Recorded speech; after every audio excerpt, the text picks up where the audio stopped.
आज के इस दिव्य अवसर पर जिसे हम मनाते हैं चेतना दिवस के रूप में, ये पल, ये अवसर है उस गुरु सत्ता को स्मरण करने का।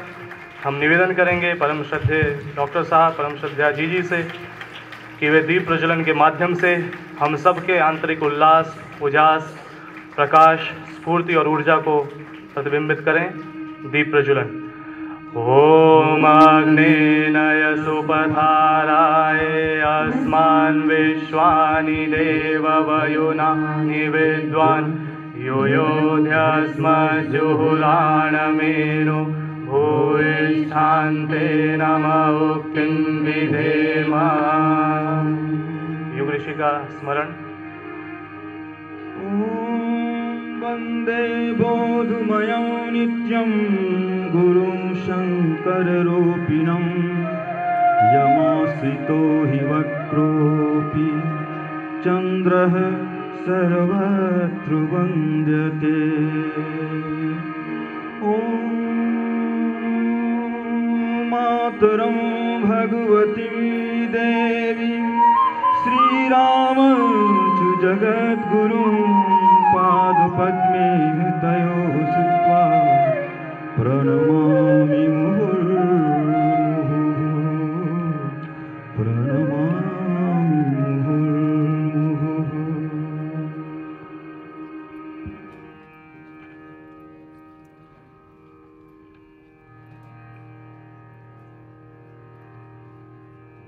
दीपोत्सव का आरंभ और उस आरंभ में यह पावन अवसर रूप चतुर्दशी, आज का ये क्षण, आज की ये तिथि अपने आप में विशेष है इस रूप में क्योंकि आज हम सब मनाते हैं चेतना दिवस।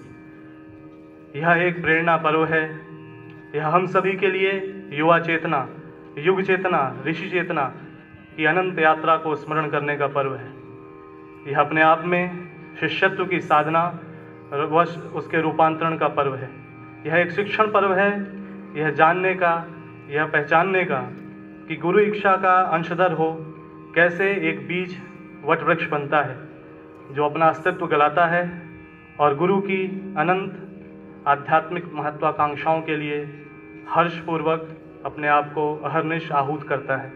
ऐसे ही एक हमारे व्यक्तित्व, हमारे परम श्रद्धेय कुलाधिपति महोदय, जिनका जन्म दिवस हम सभी चेतना दिवस के रूप में मनाते हैं, आज उनको अपने मध्य पाकर, श्रद्धेय जी को अपने मध्य पाकर हम सब हर्षित हैं। एक बार जोरदार तालियों से उनका स्वागत इस मृत्युंजय सभागार में हम सब करते हैं। सर्वप्रथम पुष्प जो प्रकृति की तरुणाई के प्रतीक होते हैं, उसके गुच्छ को अपने परम श्रद्धेय को, परम श्रद्धेय जी को समर्पित करने के लिए मैं निवेदन करूंगा आदरणीय महेंद्र बाबू जी से, आदरणीय रजिस्ट्रार सर से कि वे इस शुभ अवसर पर हमारे परम श्रद्धेय का, परम श्रद्धेय जी का स्वागत, अभिनंदन हम सभी की ओर से करें। इन पुष्पों के माध्यम से जो प्रकृति की तरुणाई के प्रतीक हैं और आज के शुभ अवसर पर न केवल देश के बल्कि विश्व के समस्त हमारे गायत्री परिजन, हमारे समस्त युवाओं की ओर से यह कृतज्ञता की अभिव्यक्ति है कि इस अद्भुत क्षण में आपको अपने मध्य पाकर हम सब हर्षित हैं, प्रफुल्लित हैं, आह्लादित हैं। परम श्रद्धेय के इस शुभ जन्म दिवस पर पुष्प के माध्यम से, हार के माध्यम से उनका स्वागत, अभिनंदन। यह अवसर, यह जन्म दिवस एक व्यक्तित्व का है जिसने अपने कृतित्व के माध्यम से जग को अचंभित कर दिया। गुरु गुरु होते हैं पर वे एक शिष्य को, एक पात्र शिष्य को ढूंढते हैं। ऐसी कौन सी पात्रता रही जिसने सदगुरु का निकट सामीप्य और सानिध्य उन्हें सहज दिया और एक आदर्श शिष्य की भांति उन्होंने उस सामीप्य को पूर्ण रूपेण उस गुरु का निमित्त बनने के लिए एक माध्यम बनाया। ऐसे हमारे परम श्रद्धेय के जन्म दिवस पर आज हम यहाँ पर शब्द क्या कह पाएंगे हमें पता नहीं, लेकिन भावों को संगीत के माध्यम से व्यक्त करते हैं। वह साथ ही साथ गीत के माध्यम से बच्चों की अभिव्यक्ति आपको समर्पित है, जो कि हमारे असंख्यों गायत्री परिजनों का स्वर बनकर यहाँ से मुखरित होने जा रही है। तो एक बार जोरदार ताली से स्वागत करें इस जन्म दिवोत्सव गीत का। बधाई हो, बधाई।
सभी की ओर से एक बार पुनः हम अपने परम श्रद्धेय को जन्म दिवस की बधाइयाँ देते हैं, उनसे आशीर्वाद मांगते हैं।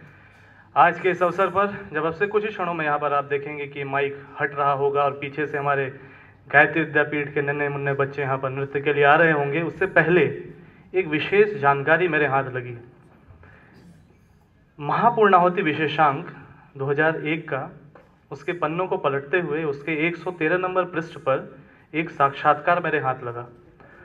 उस साक्षात्कार में एक जिक्र था जिसमें कहा गया कि एक 6 वर्ष का बालक उसे गुरुदेव के समक्ष लाया गया।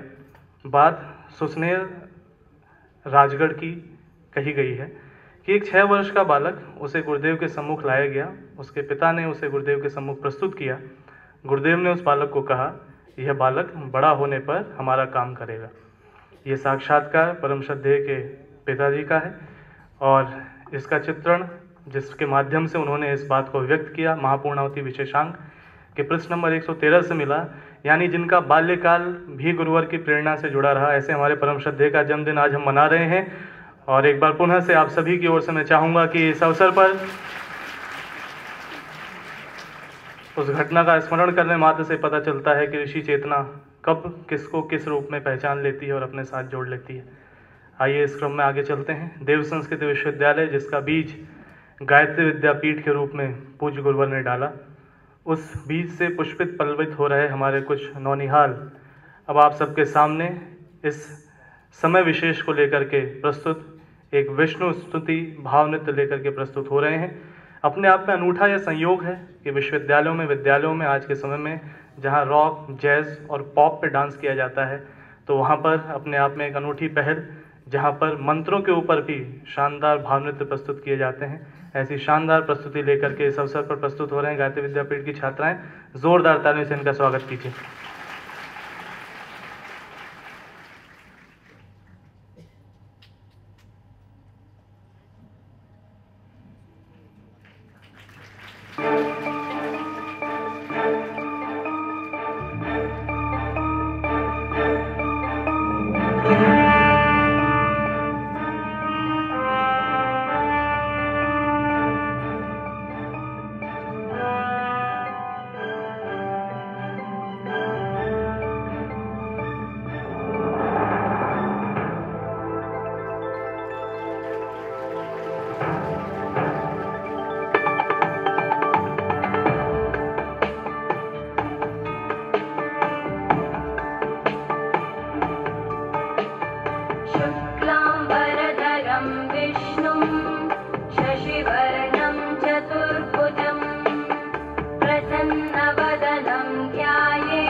गायत्री विद्यापीठ की छात्राओं द्वारा इस अद्भुत प्रस्तुति के बाद इस क्रम में हम लोग आगे की ओर चलें।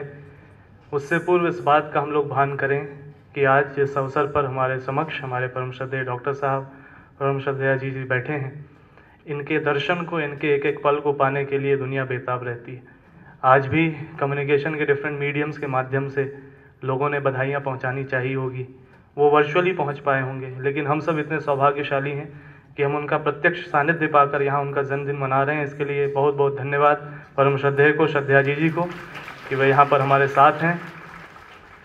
इस क्रम में देव संस्कृति विश्वविद्यालय के छात्राएं प्रस्तुत करने जा रही हैं एक समूह नृत्य असतो मां सद्गमय। आध्यात्मिक भावों से ओतप्रोत प्रस्तुत है यह समूह नृत्य।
इस भाव नृत्य में श्रीमद् भगवद गीता के वो शिक्षण जो श्रद्धेय के माध्यम से हम यहाँ पर पाते हैं, उसका चित्रण करने का प्रयास किया गया था।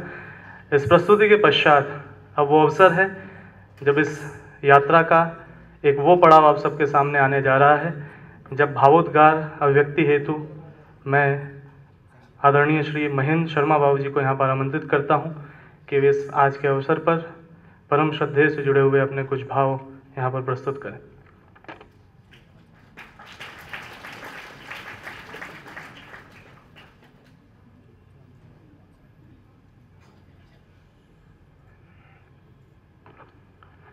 गायत्री मंत्र एक बार सभी साथ साथ कहेंगे। ओम भूर्भुवः स्वः तत्सवितुर्वरेण्यं भर्गो देवस्य धीमहि धियो यो नः प्रचोदयात्। परम पूज्य गुरुदेव और परम वंदनीय माता जी की सूक्ष्म सानिध्य में आज हम अपने कुलाधिपति श्रद्धेय परम पूज्य डॉक्टर साहब का जन्म दिवस मना रहे हैं। हम सभी DSVBNs और अखिल विश्व गायत्री परिवार के सदस्य आज यहाँ एकत्रित हुए हैं उनको अपनी भाव भरी शुभकामनाएं देने के लिए। ये हम सब की इच्छा है कि उनका जीवन यशस्वी बने, दीर्घायुष बने और जो दायित्व परम पूज्य गुरुदेव ने उनके ऊपर सौंपे हैं उसको वो निरंतर पूरा करते चले जाएं।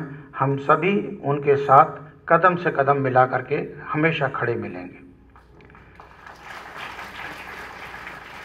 सोचने की बात है, परम पूज्य गुरुदेव ने ये दायित्व श्रद्धेय डॉक्टर साहब को ही क्यों सोचे? कोई और नहीं था जिसको वो ये सौंप सकते थे। इस छोटी सी घटना के ऊपर हम लोग आज चर्चा करेंगे कि किस तरह से एक 25-26 वर्ष का नौजवान युवक परम पूज्य गुरुदेव के सानिध्य में आया और अपनी मन की बातें रखता है और वहाँ से गुरुदेव ने उनको यू टर्न करा दिया और भौतिक जगत के ऊपर बढ़ने से पहले उन्होंने आध्यात्मिक क्षेत्र के उस क्षेत्र में उनको पहुँचा दिया जहाँ हजारों लाखों लोग उनकी दर्शन के लिए लालायित रहते हैं, उनके मार्गदर्शन उनसे चाहते हैं और उनको अपना आराध्य मानकर आगे बढ़ते चले जाते हैं। श्रद्धेय डॉक्टर साहब उन दिनों MBBS कर चुके थे और MBBS करने के बाद उनकी एक ही लालसा थी, जैसा उनके मित्रों ने मिलकर के बातचीत की थी कि वो MS करेंगे और MS करके विदेशों में जाके प्रैक्टिस करेंगे। ये उनकी अपनी इच्छा थी, उनकी मनोकामना थी। परम पूज्य गुरुदेव को क्या इच्छा थी, ये परम पूज्य गुरुदेव ने उनको बुलाया और मिलने के साथ साथ उनसे कहा कि MS मत करो तो MD कर लो। लेकिन डॉक्टर साहब की हार्दिक इच्छा थी MS करने की और गुरुदेव बार बार कहते थे MD कर लो। अब ये तो वही जाने कि उनके दिल में क्या बीत रही होगी, लेकिन गुरुदेव की बात थी, उन्होंने मान ली और MD किया। MD के बाद BHEL में उन्होंने यहाँ पर कार्डियोलॉजिस्ट के रूप में यहाँ ज्वाइन किया। यहाँ बीच बीच में वो आते रहे और उनके मन में ये तो था कि गुरुदेव ने बुलाया तो मुझे जाना चाहिए, लेकिन ये बात उनके मन से नहीं निकल रही थी कि क्यों नहीं मैं MS कर सका, क्यों मैंने इनकी बात को मान लिया, क्यों मैं आगे विदेश नहीं जा सका। और गुरुदेव ने एक दिन कह दिया तुम्हारे मन में विदेश जाने की है, वहाँ विदेश जाने की तो है, तो हम तुमको विदेश घुमाएंगे, हम तुमको विदेश घुमा देंगे, तुम हमारी खूब किताबें पढ़ा करो और अपनी MD की किताबें खूब पढ़ा करो। पढ़ तो लेंगे।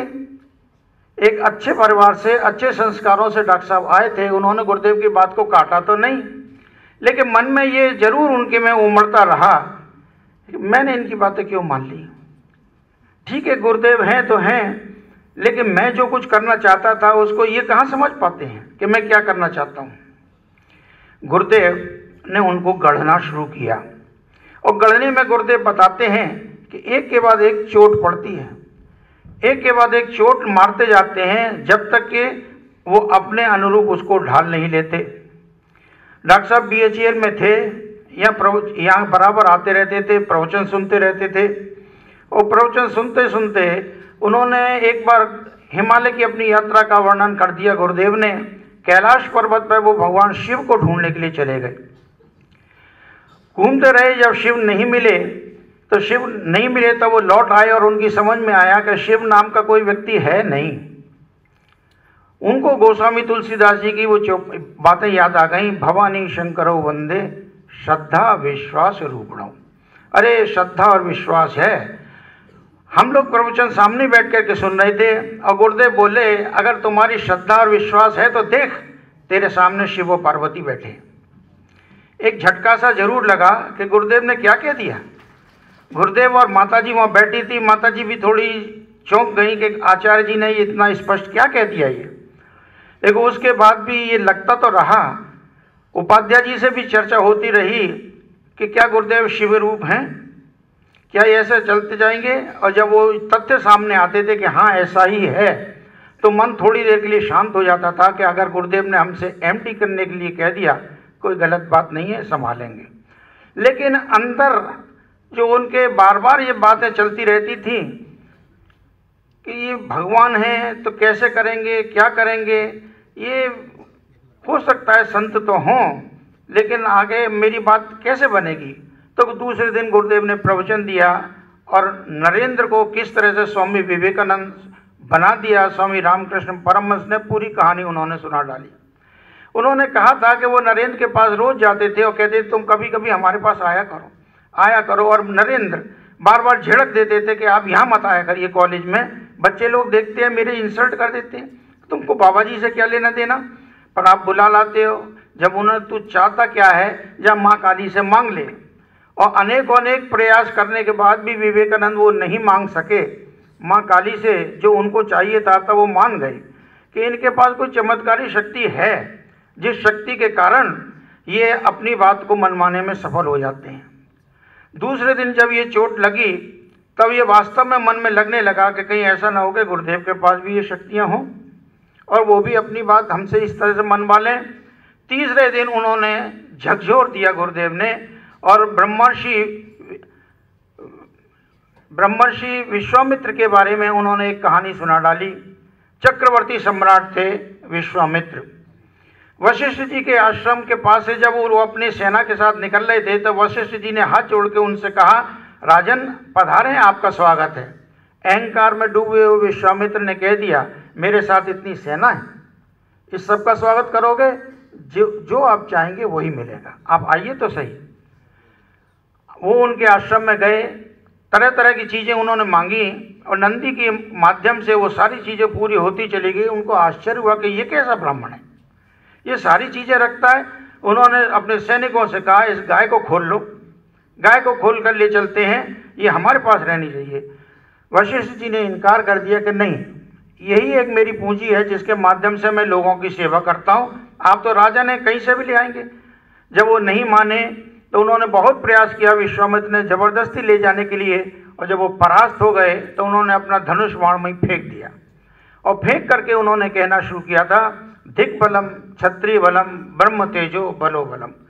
मैं आज से अपने राजपाट को छोड़ता हूँ और मैं उस साधना को करूँगा जिसके माध्यम से मुझे ये ब्रह्म तेज प्राप्त हो, ये इसके पास कुछ नहीं है। और उसके बाद उन्होंने कहा, गुरुदेव की ये बात हम सभी लोगों को लग गई थी। डॉक्टर साहब ने इसको गहराई से लिया कि उन्होंने कहा कि सब कुछ भौतिकता को छोड़ करके ये विश्वामित्र इनके पास आ गए, साधना करने लग गए। निश्चित रूप से आध्यात्म क्षेत्र में बल है। अब मेरी समझ में आने लगा है कि मैं जिस भौतिकता के पीछे विदेश जाने के लिए कहता चला जाता था, उस मार्ग पे आगे बढ़ने के लिए बढ़ता चला सोचता रहता था, उसमें कोई दम नहीं है। दम है तो आध्यात्मिक शक्ति में, क्यों नहीं मैं इसकी तरफ चलूं। और डॉक्टर साहब ने समर्पण कर दिया। डॉक्टर साहब शांति को जाकर रहने लगे। तो गुरुदेव ने कहा, यहीं से बात पूरी नहीं होगी, मुझे तपाना पड़ेगा। तपाने के लिए डॉक्टर साहब ने ब्रह्मवर्चस्व शोध संस्थान की स्थापना की, उसका डायरेक्टर बनाया। और पहली बार मेरी जानकारी में ब्रह्मवर्चस्व में इतने सारा पैसा सैंक्शन किया गया था कि डॉक्टर साहब को कि आप जाइए बनारस और किताबें खरीद लाइए। डॉक्टर साहब के साथ एक और एमडी डॉक्टर जितेंद्र थे और वीरेश्वर उपाध्याय जी, ये तीनों के तीनों बनारस चले गए। ऑकल्ट के ऊपर बहुत सारी किताबें, बहुत सारी उन्होंने किताबें अपने ढंग की ली और आश्चर्य ये था कि उसमें मोर देन 50% बुक्स अंग्रेजी में थी। सब डॉक्टर साहब किताबें छांट छूट के लाए, नीचे रखे और हम 5-6 लोग उनको उठा करके सर पे तब गुरुदेव के पास ले गए। गुरुदेव ने किताबों को देखा, साथ साथ बैठ करके और डॉक्टर साहब उनका हर किताब को उठा के उसका परिचय देते थे, रखा देते। अच्छा बोले, इन किताबों को अब यहीं रखा रहने दो, मैं रात को देख लूँगा, तुम सवेरे ले जाना। कहीं कहीं मन में ये कौतूहल भी पैदा हुआ कि ये किताबें अंग्रेजी में हैं, आप तो अंग्रेजी पढ़े भी नहीं हो, आप पढ़ोगे कहाँ से इसको। लेकिन क्या कह सकते थे, कुछ नहीं, वो किताबें रख दी। सवेरे 5 बजे हम लोग जब गए ऊपर तो 3 ढेरी लगी हुई थी किताबों की। एक में से वो गुरुदेव ने कहा, ये किताबें तो बेकार हैं, इन्हें लाइब्रेरी में रख लेना, इसमें कुछ है नहीं। बड़ा धक्का लगा कि हम इतनी कीमती किताबें लेके आए, इसमें कुछ नहीं है। दूसरे उन्होंने ढेर में से कहा, इसमें से मैंने 2 लेक्चर लिख दिए, आज ही लिख दिए इसमें से, और तीसरा वाला इसमें से मैं शाम को लिख दूंगा। सभी लोग मायूस हो गए, इतनी किताबें लेके आए, इसमें तो 2 ही लेक्चर, 2 ही लेख निकले। बुदबुदाते भी रहे, कुछ लोगों ने चिढ़ाया भी डॉक्टर साहब को कि आप किताब लेके आए, देखिए डॉक्टर साहब गुरुदेव ने इसका क्या कह दिया, ये कह दिया। बोला अब जो हो गया तो हो गया। गुरुदेव ने लेख लिख करके जब नीचे भेजे थे और डॉक्टर साहब से ये कहा था कि मैंने रेफरेंस इसमें से लेकर के लिख दिया है, एक बार चेक कर लेना कि वो राइटर का नाम सही है या नहीं। अब वो क्या करते, उन्होंने पटक दिया एक तरफ। दिल के अंदर तो वो जद्दोजहद चल रही थी कि अंग्रेजी की किताबें गुरुदेव ने कहाँ देखा होगा, कहाँ नहीं देखा होगा, मेरी लाई हुई मेहनत को बराबर कर दिया। लेकिन फिर उन्होंने सोचा कि गुरुदेव ने कहा है तो देख लेना चाहिए, और जब उस पृष्ठ को खोल के देखा तो उस पर गोला खिंचा हुआ। 4-5 किताबों के ऊपर देखा तो उसके ऊपर वो गोला खिंचा हुआ, तो उन्होंने गुरुदेव ने तो ये पढ़ ली। मैं विवेकानंद के बारे में जानता था कि विवेकानंद किसी किताब को छू लेते थे और वो सारी किताब उनके अंदर उतर जाती थी, लेकिन गुरुदेव पे भी ये सारी विद्याएं हैं। निश्चित रूप से उस दिन उनके दिमाग से वो सारे भ्रम दूर हो गए और उन्होंने गुरुदेव के प्रति समर्पण कर दिया। गुरुदेव ने यहाँ से उनको उठाया और उठाने के बाद उनके कंधे पर ये बागडोर डाली कि मेरे बाद में तुमको देव संस्कृति की ध्वजा को अपने साथ लेके चलना है। आज हम सब उनका जन्मदिन मना रहे हैं। हम चाहते हैं, तहे अंतःकरण से चाहते हैं कि सारे के सारे लोग उनको बराबर अपना साथ देते चले जाएं, अपना समय, अपना श्रम उनको देते चले जाएं, ताकि गुरुदेव के द्वारा दिया हुआ वो ध्वजा वो विश्व के कोने कोने तक ले जा सकें, फैला सकें। उनके मित्र जब कभी पूछते रहे डॉक्टर साहब से कि क्यों विदेश नहीं चलना है, तो वो मुस्कुरा करके ये गुनगुनाते करते थे, तुम्हें तुम्हारा अमित मुबारक, मुझको तो बस प्यास चाहिए, तुम खोजो महलों में, मुझको तो गंगा तट का बास चाहिए। मैं यहीं रहूँगा, मैं कहीं नहीं जाऊँगा। अनेक बात होती रही। परम वंदनीय माता जी से भी जब चर्चा हुई तो बेटे कुछ चाहिए तो बता दो, तुम्हें अभी भी हम हैं और तुम जो चाहोगे सो देते चले जाएंगे। तो उन्होंने माता जी से हाथ जोड़ के कह दिए कि अनुदान और वरदान उन्हें जो मांगे उनको दे देना, अंतर की पीड़ा में हमको हिस्सा दे देना। ये गुरुदेव की बात थी जो डॉक्टर साहब ने स्वीकार की, और आज वो पूरी तरह से रम गए इस आध्यात्म में, गुरुदेव में, और उस ध्वजा को लेकर के वो चलते चले जा रहे हैं। ये हमारा कर्तव्य है। हम श्रद्धेय डॉक्टर साहब के साथ, पर श्रद्धेय जी के साथ मिलकर के इस मिशन को आगे बढ़ाते चले जाएं और उनके हर कार्य में अपना सहयोग देते चले जाएं। यही मेरी भावना, यही।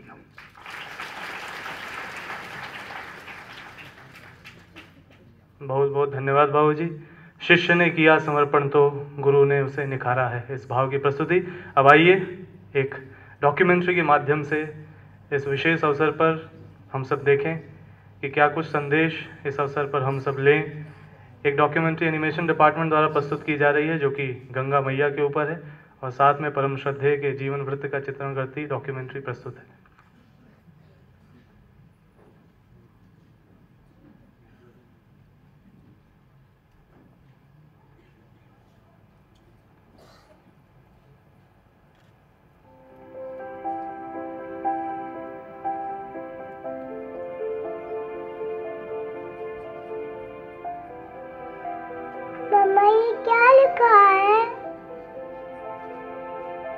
बेटा ये लिखा है कि गंगा मैया में कचरा न डालें।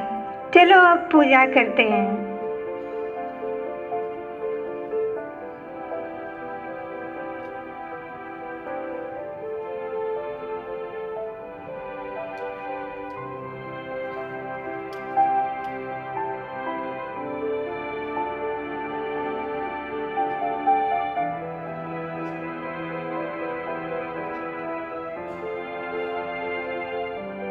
मम्मा ये क्या है? ये गंगा मैया है बेटा।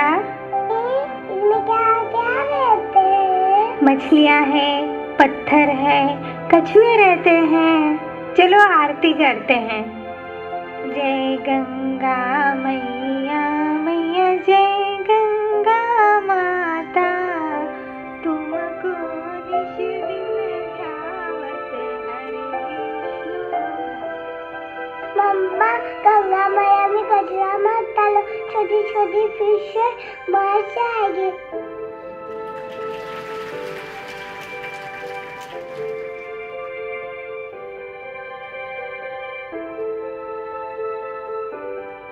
मछली जल की रानी है, जीवन उसका बानी है, कचरा मत डालो मर जाएगी।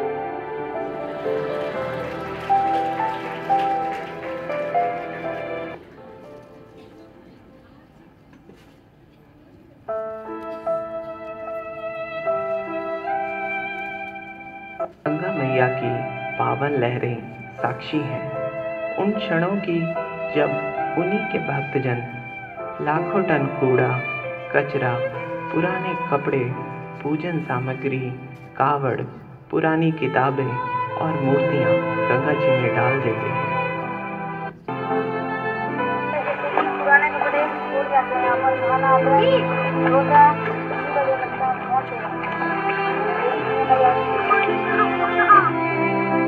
सोचना आपको है, कहीं आप भी गंगा मैया के उन भक्तों में शामिल तो नहीं हैं जो ऐसा करके पुण्य के बजाय पाप के भागीदार बन रहे हैं।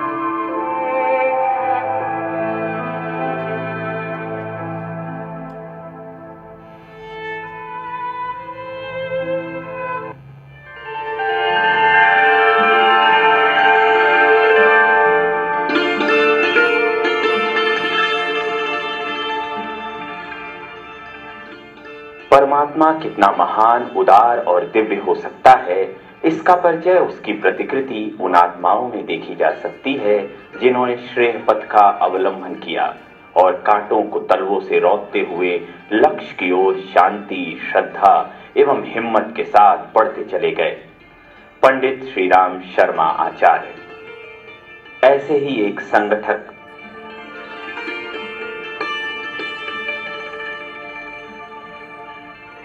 विचारक,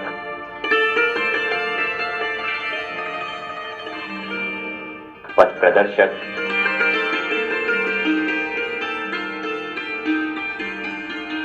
मनीषी डॉक्टर प्रणव पंड्या जी के जीवन के 65वें सोपान का विहंगावलोकन प्रस्तुत है।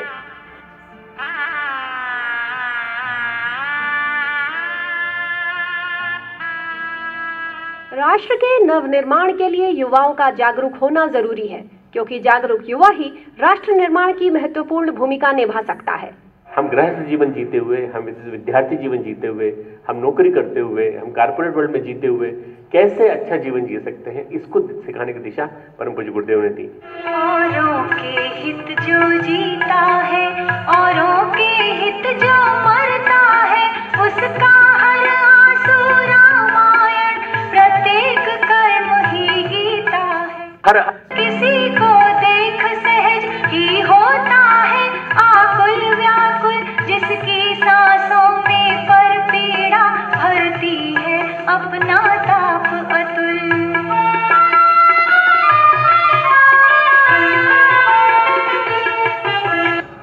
गायत्री परिवार अंतर्राष्ट्रीय इसकी संस्थापना परमर्श वेद मूर्ति आचार्य श्रीराम शर्मा जी ने की थी।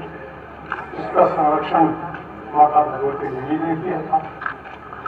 उसके पश्चात आप देख रहे हैं धर्मर्षि हमारे पंड्या जी को, प्रणव पंड्या जी को, डॉक्टर प्रणव पंड्या जी, तो चाहते तो बहुत बड़ा नर्सिंग होम बनता, अस्पताल बन जाता, करोड़ों की इनकम होती। तो अपने भारतीय देश में अपनी परंपरा का रक्षण कराने का काम जिस महापुरुष के द्वारा हुआ आचार्य श्री राम शर्मा जी महाराज, तो उसके जनक और उनकी विरासत का रक्षण डॉक्टर खंडिया जी के द्वारा हो रहा है। वह है शंकर जो औरों की वेदना निरंतर पीता है। यहाँ देवत्व की संस्कृति का, देवत्व के गुणों का, देवत्व की खुशबू बिखेरने का काम इस विश्वविद्यालय ने किया है। उसका हर आंसू रामायण, प्रत्येक कर्म ही गीता है।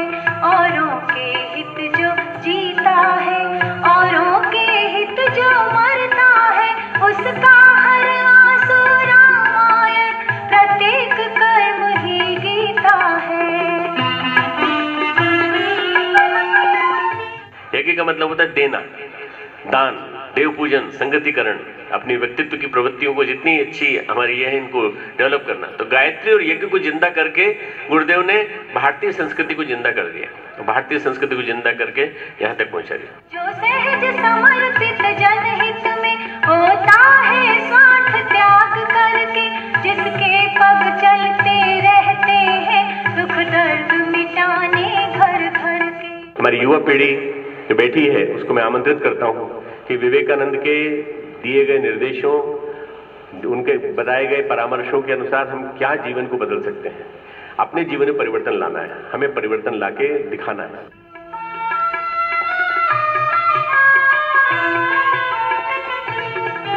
वह है दधीचि जिसका जीवन जगहित तप करके बीता है, उसका हर आंसू रामायण, प्रत्येक कर्म ही गीता है।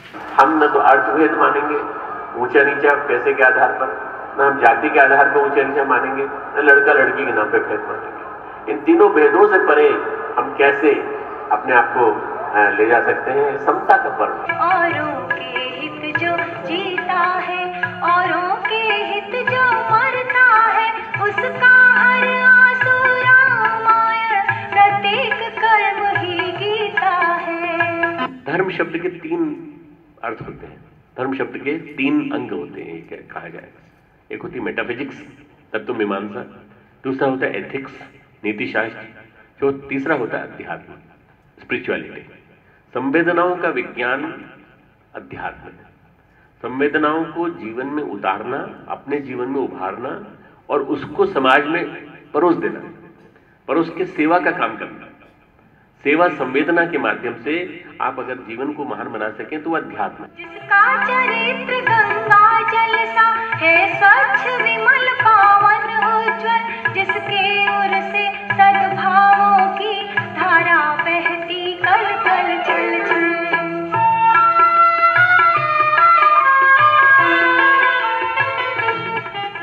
My guru, he says, give me your whatever you have got narrow-minded vision, give me your narrow-minded vision, I'll give you a very enlightened world, and that enlightened world will be because of your giving away something. These are the touching words, touching thoughts. These thoughts come from inside. तुम मुझे क्षुद्रता दो, मैं तुम्हें उदारता दूंगा, मैं तुम्हें महानता दूंगा, मैं इस विश्व को महान नया बना दूंगा। This is what my guru said. Gayatri परिवार के संस्थापक पंडित श्री राम शर्मा आचार्य जी की जन्मस्थली आवलखेड़ा, जिला आगरा में स्थित है।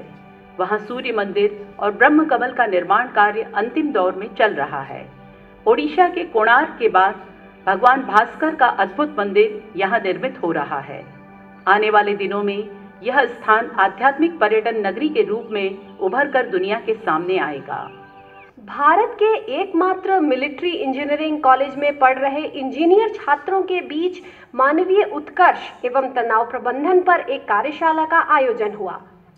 Human excellence, the only key to that is lastly I am coming to the capacity development. You develop, you enhance your capacity. Capacity development is something which is the key to the refinement of the talent. Second is managerial capability. Managerial capability is something which is not innate. It comes by practice. Managerial capability you have to develop. Third is refinement of personality. व्यक्तित्व का परिष्कार. Refine your personality. Whatever you are today, you will become much better. And then leadership skills. Develop your leadership skill to such a level that you ultimately start leading the society. जिसका जीवन संघर्ष बनी औरों की गहन समस्या है, तम में प्रकाश फैलाना ही जिसकी आराध्य तपस्या है।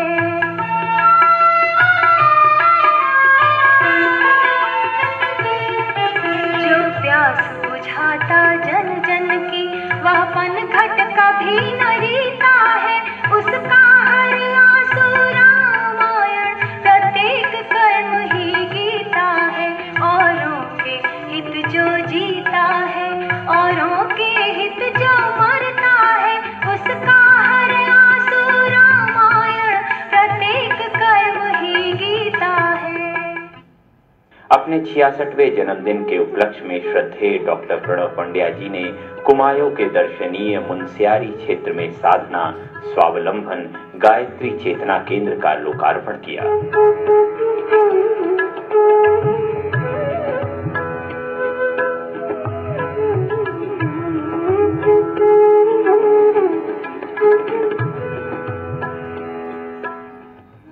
आज का दिन बड़ा ऐतिहासिक है, क्योंकि आज प्राण प्रतिष्ठा होने जा रही है गायत्री माता की साधना स्वावलंबन केंद्र में।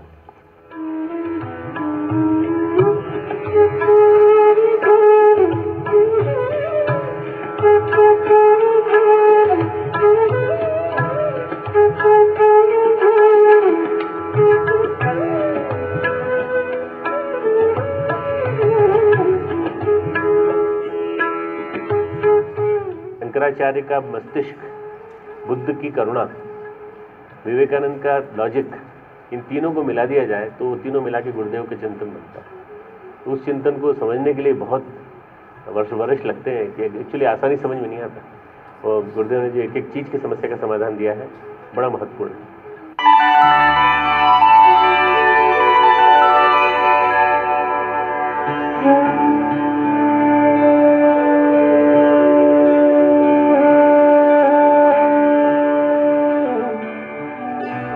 यज्ञ में जीवन बना श्रद्धेय मन भी और तन, चेतना का यह दिवस अर्पित तुम्हें श्रद्धा सुमन।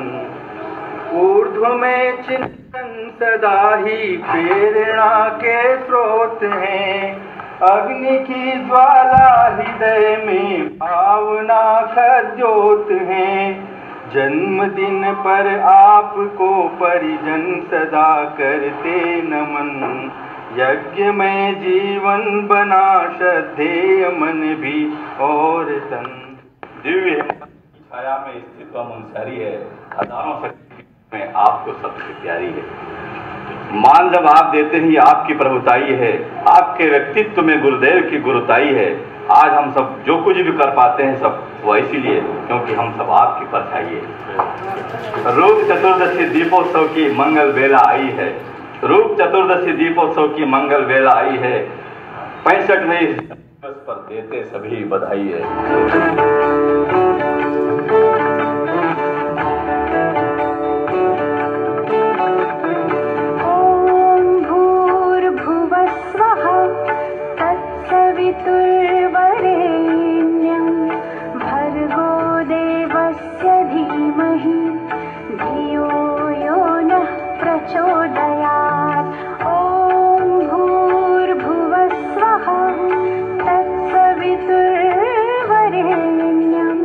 भर्गो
इलेक्ट्रॉनिक मीडिया डिवीज़न की ये प्रस्तुति। एक बार ज़ोरदार तालियां उनकी इस मेहनत के लिए जिसने इन पलों को यादगार हम सब के लिए पुनः से बना दिया। एक ऐसा जीवन जो इवेंटफुल है, जिसने हमें सदैव प्रेरणा दी है कि ऋषि चिंतन को लेकर के किस प्रकार आगे बढ़ा जाए। आइए इस अवसर पर सभी की ओर से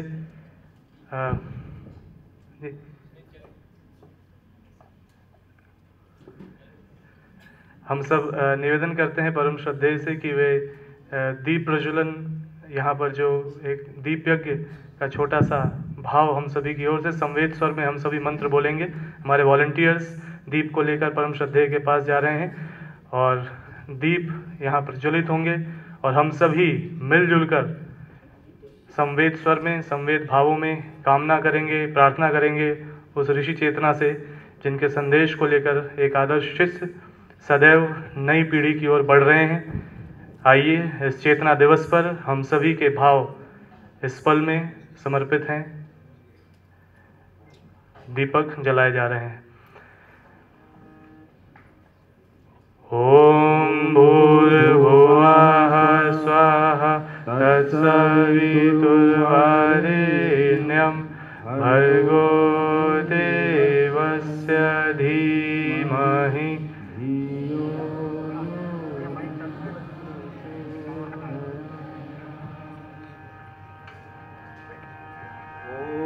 भूर्भुवः स्वः तत्सवितुर्वरेण्यं भर्गो देवस्य धीमहि धियो यो नः प्रचोदयात्।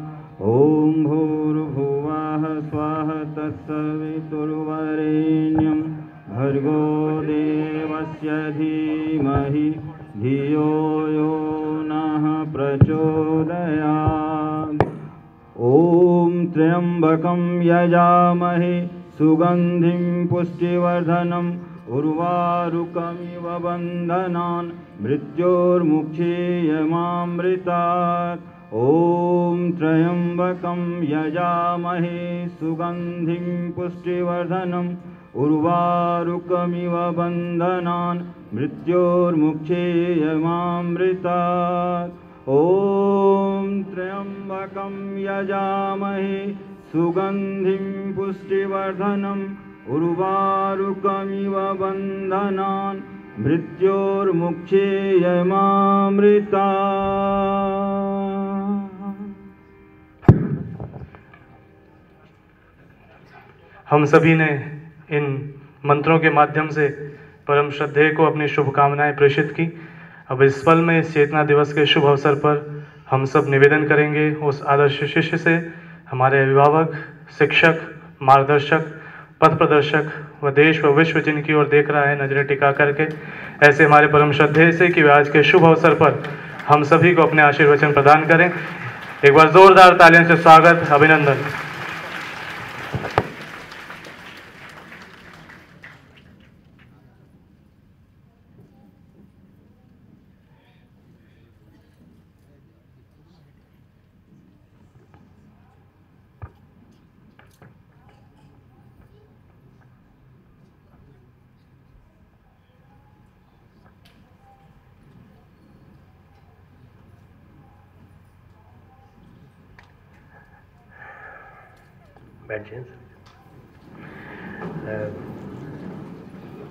मुझे इस बात के लिए गहरी अंदर से वेदना है कि राजयोग आरंभ होने वाला है और मुझे बोलना है। माता जी के इंस्ट्रक्शन चल रहे हैं बाहर, पर मैंने कहा आज उसको थोड़ा बाहर कम कर दें आवाज़, ताकि मैं 15 मिनट बोल सकूं आपके बीच में। एक बार गायत्री मंत्र मेरे साथ साथ बोले। ओम भूर्भुवः स्वः तत्सवितुर्वरेण्यं भर्गो देवस्य धीमहि धियो यो नः प्रचोदयात्। ओम गुरुर्ब्रह्मा गुरुर्विष्णु गुरुरेव महेश्वरः गुरुः साक्षात् परब्रह्म तस्मै श्री गुरुवे नमः। तस्मै श्री गुरुवे नमः। परम पूज्य गुरुदेव, परम वंदनीय माता जी की सूक्ष्म उपस्थिति में मृत्युंजय ऑडिटोरियम में आज रूप चतुर्दशी, छोटी दिवाली के दिन बड़ी रेयरली आने वाली, कभी कभी अपने दर्शन देने वाली आप सबकी जीजी, आपके प्रो वाइस चांसलर की मम्मी, मेरी छोटी सी पोती की दादी, यहाँ बैठे सभी अध्यापकगण, अध्यापिका बहनें, हमारी प्यारी प्यारी बच्चियों, प्यारे प्यारे बच्चों, छात्र छात्राओं, जिनमें से बहुत सारे ऐसे हैं जिन्होंने प्रलोभन छोड़ा दिवाली पे घर जाने का, पटाखे छोड़ने का, और ये सोचा कि यहाँ रह करके हम चेतना दिवस में भाग लेंगे। मैं सबसे पहले आप सबको बधाई देता हूँ कि आप नहीं होते तो ये आनंद नहीं आता। कभी कभी मैं सोचता हूँ कि परम पूज्य गुरुदेव ने इनवाइट तो सभी को किया, मुझे क्यों चुना इस काम के लिए, जिस पे पग पग पर कठिनाइयाँ थीं, पग पग पर परीक्षाएं थीं, पग पग पर कष्ट ही कष्ट था, तकलीफ ही तकलीफ थी, नाम भी था, प्रतिभा की परीक्षा भी थी, लेखन मैंने कभी किया नहीं था। मैं लिखता था तो मैं मेडिकल के जर्नल के लिए पब्लिश करने के लिए अपने आर्टिकल्स लिखता था। मैं लिखता था तो अखंड ज्योति के आर्टिकल्स पढ़ता था, उससे जो मैटर निकलता था वो मैं अपने लिए स्वांतः सुखाए लिखता था। गीता पढ़ता था, गीता के श्लोकों के अर्थ लिखता था, पर वो लेखन इससे संबद्ध नहीं माना जाएगा जिसके लिए गुरुदेव ने मुझे चुना। मुझे आज भी याद है वो दिन जब मैंने गुरुदेव से कहा, गुरुदेव मैं नहीं लिख सकता, मैं इंग्लिश में पढ़ाऊँ, इंग्लिश मीडियम में पढ़ाऊँ। शुरू से मेरी इंग्लिश रही है और आप मुझे बार बार कहते हैं हिंदी में लिखो, हिंदी में लिखो। मैं कैसे लिखूँ? बाहर छत पे हम लोग बैठते थे सभी लिखने वाले, मैं भी नीचे ज़मीन पे बैठ के लिखता था। 77-78 की बात होगी। गुरुदेव ने अंदर बुलाया और कहा, अच्छा ये बताओ तुम जन्म से जब पैदा हुए तब से जो इंग्लिश में बोलने लगे थे? मैंने कहा नहीं गुरुदेव, मैंने जन्म से तुम्हें हिंदी बोला, 5वीं 6वीं तक हिंदी में बोला, उसके बाद मैं इंग्लिश मीडियम वाले स्कूल में चला गया तो फिर पूरा वहीं से बोलने लगा। तो बोले जब जन्म से नहीं बोला तो तुमको हिंदी तो आती है इसका मतलब? मैंने कहा हाँ आती है। पिताजी माताजी पिताजी से अंग्रेजी में बात करते थे? मैंने कहा नहीं हिंदी में बात करता। जब हिंदी में बात करते थे तो तुम हिंदी में लिख क्यों नहीं सकते? मैंने कहा पास में आओ, और पास में आया तो मेरे सिर पे धूल मारी उन्होंने ऐसे ही। बोले आज से लिखना चालू करो, देखो लिखते चले जाओगे। वो दिन और आज का दिन मैं सोचता हूँ, उस दिन न जाने क्या उनकी उस शपथ में था कि मैंने लिखना चालू किया और मैंने पहला लेख लिख करके दिया।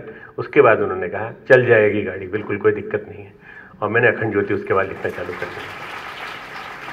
तो बहुत मुश्किल मोमेंट होते हैं रियलाइज़ करना या रिमेंबर करना, याद करना कौन सी चीज़ को खास को मैं बताऊँ।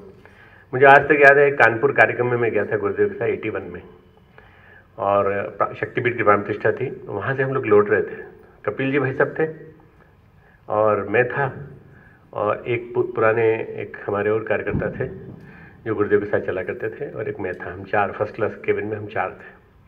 तो बरेली के पास इंजन खराब हो गया इसका, ट्रेन का, 10 डाउन का। उसमें हम 10 डाउन ही बोलते थे उसको, मालूम नहीं क्या नंबर है उसका, दून एक्सप्रेस। और गुरुदेव गए 2 बजे उठ के गुरुदेव नहा के आ गए। मैं गुरुदेव के पास नीचे वाली सीट पे मैं सोया था। गुरुदेव ने मेरे को उठा के कहा क्यों सो रहे हो? उठ के तैयार होके आ गए गुरुदेव तो 3 बजे। मैंने कहा हाँ गुरुदेव। बोले मैंने पता लगा लिया है, ट्रेन का इंजन खराब हो गया तो बदलेगा, चेंज होगा, इसमें टाइम लगेगा, चलो कुछ काम की बातें करते हैं। तो मैंने कहा इन दोनों को भी उठा लूँ? बोले इनको सुने दो, कपिल जी को और उन दो को बोले इनको सुने दो। तो अब डायरी है? मैंने कहा हाँ है। तो मैंने लिखना चालू किया।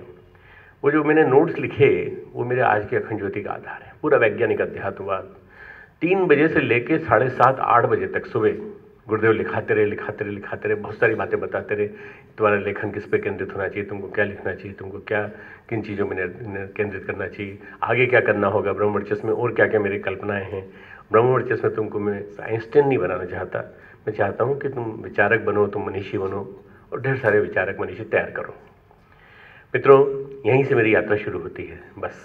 और इसके बाद देखते देखते लेखन शुरू किया, और बाद में जब 89 में गुरुदेव ने कहा तुम अपने आप को तैयार करो, तुमने लेक्चर देना चालू कर दिया, बहुत अच्छी बात है। मैंने कहा मैं 20-25-40 प्रिंसिपल होते हैं उनके बीच में जाके बोलता हूँ, तो वहाँ तो कोई शर्म की बात ही नहीं, वहाँ तो हिचक भी नहीं है। राजनाथ सिंह शिक्षा मंत्री थे उत्तर प्रदेश के, उस समय वो भी आए थे हमारे उस शिविर में प्रिंसिपल के रूप में, और वो भी बैठे थे हमारे बीच में। तो गुरुदेव बोले नहीं अब तो झिझक तो निकल गई। मैंने कहा नहीं अभी नहीं निकली, मैं नहीं बोल पाऊंगा। तो आप मुझे बोलने का मत दीजिए, मुझे लिखने का काम दीजिए, रिसर्च का काम दीजिए, मुझे आप वो काम दीजिए जिसमें कि 3-4 के बीच में बात करनी हो, मैं करूँगा, पर मैं ये काम नहीं कर सकता। बोले नहीं, तुमको जाना पड़ेगा, मेरे जाने के बाद, मेरे महाप्रयाण के बाद तुमको निकलना पड़ेगा बाहर। मैंने मना कर दिया, साफ मना कर दिया, मैं नहीं जा सकता। पर कुछ ऐसा अजीब लीला हुई कि गुरुदेव के महाप्रयाण के तुरंत बाद 1 महीने के अंदर गुरुदेव के ऊपर ही एक सभा रखी हमारे दिल्ली के परिजनों ने। उसमें Shankar Dayal Sharma vice president, doctor J C Pant साहब, Jagdish Chandra Pant IAS agriculture secretary government of India, और मैं और यशपाल जैन साहित्यकार, हम 4 लोग उसके बोलने के लिए थे। अब मुझे समझ में नहीं आया मैं क्या बोलूँगा, पर मैंने जब बोलना चालू किया तब मुझे समझ में आया कि बोलने के बाद मैंने गुरुदेव को सही रूप में प्रस्तुत किया पूरी तरह से, कि गुरुदेव कौन थे, कैसे थे। जैसा यशपाल जैन ने अभिव्यक्ति की, जैसा पंत जी ने अभिव्यक्ति की और शंकर दयाल शर्मा जी ने अभिव्यक्ति की, उससे पता चला कि उन लोगों को अच्छा लगा, मुझे भी ठीक लगा। मुझे ऐसा लगा कि मैंने करीब 2000 लोगों की, आगा खां मेमोरियल हॉल था, मैंने 2000 लोगों की उपस्थिति में बोला है। मुझे अपने आप को तैयार करना पड़ेगा। धीरे धीरे मैंने अपने बिंदु बनाने चालू किए बोलने के लिए, और 90 से मैंने निकलना चालू कर दिया। 90 नवंबर में मैंने पहली यात्रा चालू की। ओंकार पाटीदार जी बैठे हैं कि नहीं मालूम नहीं यहाँ पर, हाँ बैठे हैं, जिन्होंने गीत गाया था सवेरे। ये ओंकार जी और राजकुमार, जिसको आप देखते हैं कई बार सितार बजाते हुए यहाँ पर, ये दोनों मेरे साथ शुरू से चल रहे हैं। 1990 से चल, 1989 से चल रहे हैं, 90 से चल रहे हैं। कंटिन्यूस हम लोग घूमते रहे हैं पूरे देश में, पूरे विश्व में, जगह जगह गए, जगह जगह। कोई भी सोच सकता है कि इतने दिन की यात्रा, 15 साल, 10, 25 साल, 21, 26 साल की यात्रा, आपको थकान होती होगी। थकान होती है और शरीर भी कभी कभी ची बोलने लगता है, पर मैं अड़ा रहता हूँ। मैं कहता शरीर में और मेरे में वो होती है, लड़ाई होती है। शरीर कहता है आराम करो, मैं कहता हूँ नहीं मैं चलूँगा, और मैं कार्यक्रमों में जाता रहता हूँ। कई बार जी मुझसे कहती हैं आप आराम नहीं करोगे तो कैसे काम चलेगा, आपका 5 दिन रुकते हो, फिर 5 दिन बाद चले जाते हो, फिर 5 दिन रुकते हो, 5 दिन चले जाते हो। मैं कहता तुम चल के देखो, मज़ा आ जाएगा तुमको। मेरी जगह अगर तुम बोलोगे तो पता चलेगा। वास्तव में ये जो है एक संघर्ष है पूरा। ये भी एक काम है जिसमें मिशन फैलता है, नए लोगों में जाता है, युवाओं में जाता है। एक संघर्ष इस तरह का जिसमें कि बहुत कुछ देने को मिलता है।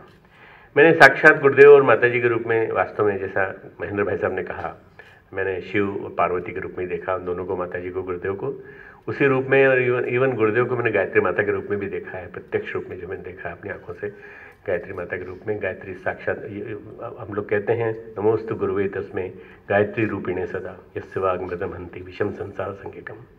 साक्षात गुरुदेव ने जो कुछ कहा सब सही होने वाला, वैसे के वैसे ही होने वाला है। कई बार समाज में, संसार में इतनी सारी बातें चल रही हैं, अरे भाई क्या हो गया, बिहार में क्या हो गया, वहाँ क्या हो गया, ये क्या हो गया। कोई चिंता करने की बात नहीं है, सब चलेगा, अभी चलेगा अभी तो ये। परंतु ये सब चलने के बाद धीरे धीरे 4-5 साल के अंदर इतना विलक्षण चिंतन परिवर्तन, विचार परिवर्तन की प्रक्रिया होने वाली है कि देखते देखते बदलाव दिखाई पड़ने लगेगा। बहुत बड़ा बदलाव, बहुत बड़ा चेंज ड्यू है सामने हमारे। परंतु कौन लाएगा? मेरे साथ 3 पीढ़ियों ने काम किया है, या 3 पीढ़ियों के साथ मैंने काम किया, मैं यूँ बोलूँ ज़्यादा अच्छा है। सबसे बड़ी पीढ़ी बुजुर्गों की, वीरेश भाई साहब, हमारे आदरणीय महेंद्र भाई साहब, हमारे श्याम प्रताप सिंह जी, ब्रह्मवर्चस्व वाले, केशरी कपिल जी, हम लोग सब गुरुदेव के सामने बैठते थे और निर्देश लेते थे। 77 में मैं आ गया था, तब से बराबर गुरुदेव के सामने बैठा था मैं उनके। एक पीढ़ी वो है जिनके साथ मैंने काम किया, एक पीढ़ी वो जिसने मेरे साथ काम किया है। वो पीढ़ी है ये अंकुर और हमारे जितने भी दिव्येश शुक्ला जी और लोग, जितने भी लोग हैं, ये पीढ़ी मेरे साथ काम करने वाली, सेकंड पीढ़ी। और तीसरी पीढ़ी वो जो मेरे सामने डेवलप हुई है, गोपाल और जितने भी लोग जो डेवलप हुए हैं सब मेरे सामने डेवलप हुए हैं। मैं समझता हूँ कि इस तीसरी पीढ़ी पर मुझे बहुत विश्वास है कि ये हम लोगों के किए हुए काम को आगे बढ़ाएगी और गुरुदेव की इस विचार क्रांति को बहुत गति देगी, तीव्र गति देगी। भारत में ही नहीं, विदेश के सभी देशों में, लगभग सभी देशों में मिशन फैलेगा, बहुत तेज़ी से फैलेगा। और जिस तरह से एक बार कभी संघमित्रा और उनके अशोक के जो पुत्र थे वो लोग गए थे और उन्होंने श्रीलंका में प्रचार प्रसार किया था केवल एक बार, परंतु केवल वहाँ तक सीमित नहीं रहे। ये बुद्धिज़्म जो है पूरे विश्व में फैल गया।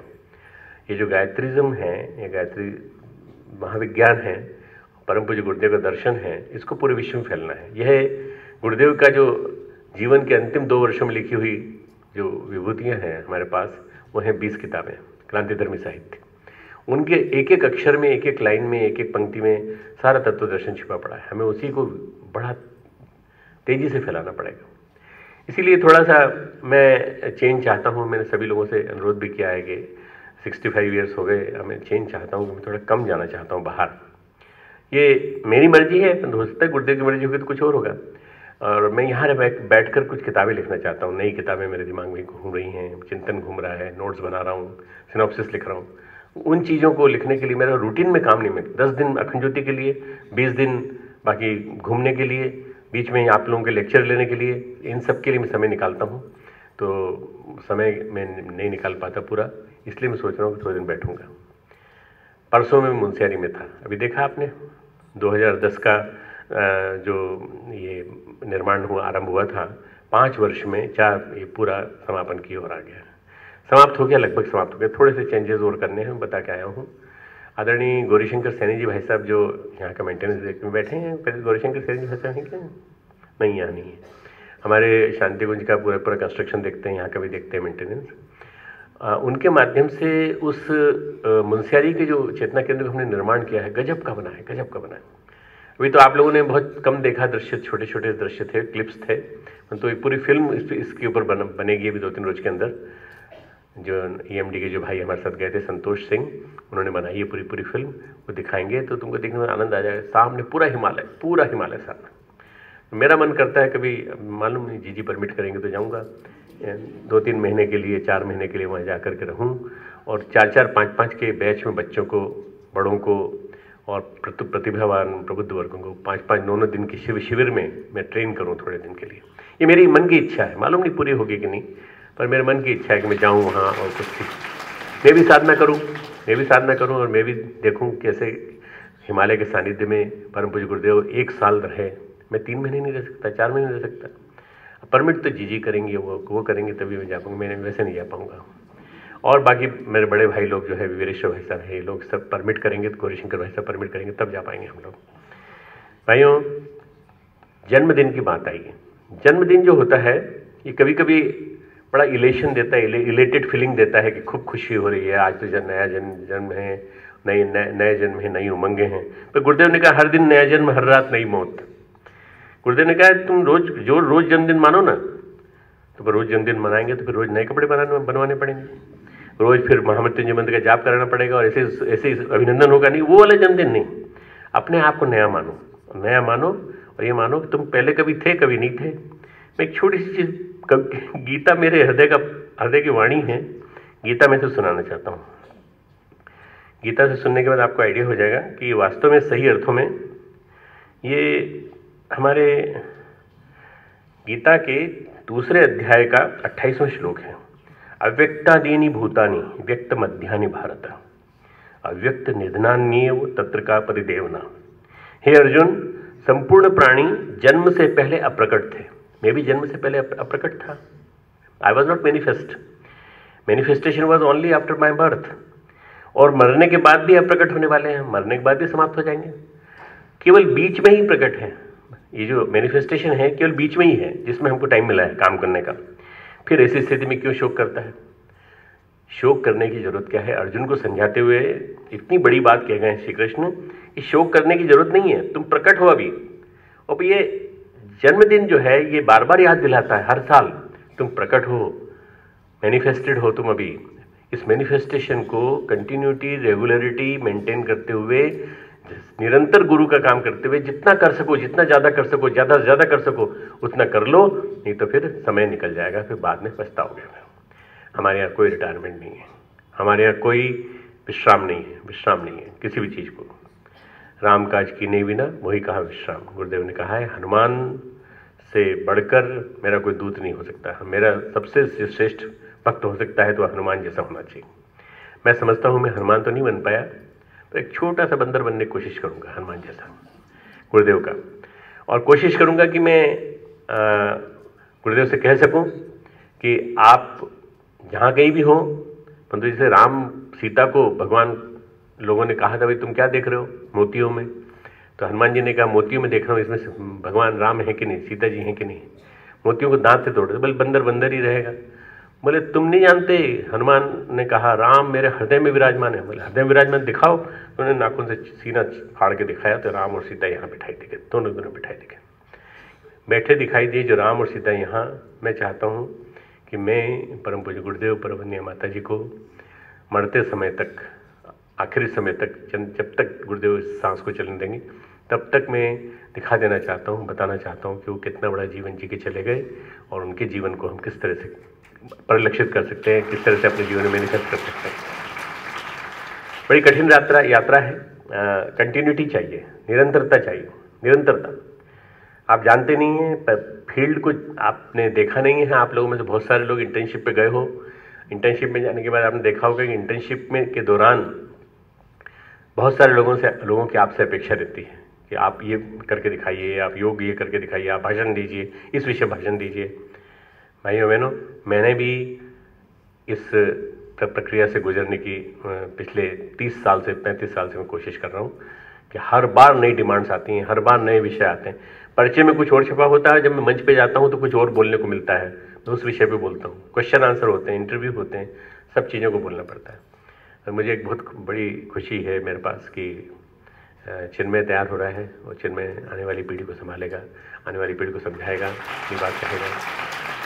चिन्मय जैसे गोपाल तैयार हुआ है, गोपाल है हमारा, और गोपाल जैसे हमारा वो है, क्या नाम है उसका, नहीं तुम्हारा सतूना, राहुल सतूना। ऐसे ही मैं चाहता हूँ लड़कियों में से भी कुछ ऐसे स्पोक्स पर्सन तैयार हो जाएं जो बाद में बाहर जिनको भेजा जा सके। युवाओं में जाओगे, आप लोग युवाओं में जाओगे तो युवाओं में बात फैलेगी। हम बोलते हैं तो वे समझते हैं कि इन्होंने तो ज़िंदगी जी ली, खूब मौज भरी ज़िंदगी जी ली, उनको नहीं मालूम हमारे पास्ट के बारे में, परंतु वो समझते हैं कि ये तो इन्होंने प्रसन्नता भरी जीवन, हमको तो जी लेने दो थोड़ा सा। नहीं, पर उसमें फिर कैसे आर्ट ऑफ लिविंग को कैसे इनकलकेट किया जाए, डे टू डे लाइफ में कैसे इंक्लूड किया जाए, ये चीज़ें युवा ही बता सकते हैं। जेल में जाके युवा ही समझा सकता है कैदियों को कैसे सुधरा जाता है, विचार क्रांति कैसे हो सकती है, नारी अभ्युदय, नारी सशक्तिकरण कैसे किया जाना चाहिए, नारियों के बीच में जाके नारी ही बोल सकती है। इसलिए आप सब लोगों के बीच में से तैयार होने वाले लोग निकलेंगे।